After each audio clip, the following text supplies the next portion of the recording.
सूरत में यानी गुजरात प्रांत में मनोहर भाई जैसे सद्भक्त हमारे इस धर्म संप्रदाय में एक महत्वपूर्ण कार्य गुजरात प्रांत में जब उन्होंने अपना धर्म का कार्य सही तरीके से जिस साधन के माध्यम से हमेशा के लिए हमारी जो साधन परंपरा है, जिस साधन परंपरा से हमारा उद्धरण कार्य आगे बढ़ता है, उसी साधन कार्य में उन्होंने अपना बहुत ही महत्वपूर्ण कार्य हमेशा के लिए महाराष्ट्र में जाकर स्थान निर्मित का कार्य हो, अन्नदान का कार्य हो, नामधारक कैसे अपने में वासनिक निर्माण हो, महाराज श्री चक्रधर जी के अस्थिपरी का जो आचरण है ऐसे नामधारक वेदवंत वासनिक सही तरीके से कैसा करे, ऐसा ज्ञान उन्होंने गुरुजनों के माध्यम से यहाँ जो उपस्थित है आदरणीय परम श्रद्धेय दादाजी यानी कि शहादा वाले बाबा जी, इनके माध्यम से उन्होंने जो सही ईश्वर का तत्व ज्ञान है वो प्राप्त किया और उस मार्ग पर चलते हुए इस परमार्ग की सेवा उन्होंने अपने हाथों से अपने परिवार को भी यानी सूरत निवासी भक्तजनों को भी उन्होंने सही तरीके से मंदिर निर्माण करके आज मानवा संप्रदाय में जो श्री गोविंद प्रभु की जो मूर्ति इस मंदिर में है, इतनी बड़ी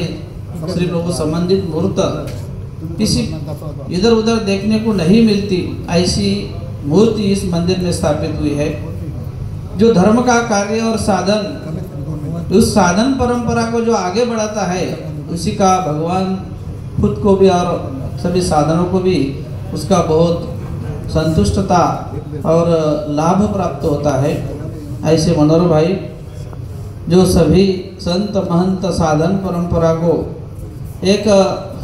आदरणीय स्थान थे, उम्र से बहुत ही बड़े थे। मैं भी 2-3 बार इस मंदिर में आया, उनके साथ हमारी बातचीत हुई और ईश्वर धर्म का जो ज्ञान है वो वैसा ही होना चाहिए, आचरण वैसा ही होना चाहिए, ऐसे उनकी हमेशा दिल में एक इच्छा रहती थी। अभी महाराष्ट्र में भी उन्होंने बहुत बार जो बड़े बड़े पोथी प्रवचन सोड़े हुए हैं वहाँ खुद आकर अन्नदान किया। हमारे श्री गुरु जी थे, हमारे कैवल्यवासी सरल बाबा जी थे, उनसे भी उन्होंने बहुत बार अन्नदान की क्रिया, बहुत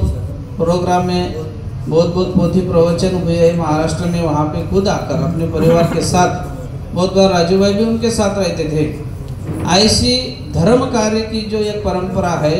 मनोहर भाई जी के पास हमें देखने मिलती थी, वही परंपरा इस सूरत नगर में परिवार में सभी भक्तजनों में उन्होंने रखी है।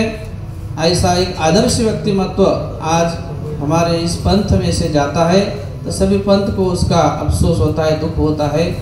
इस दुख में हम सब महाराष्ट्र से हमारे जो बिडकर परिवार है,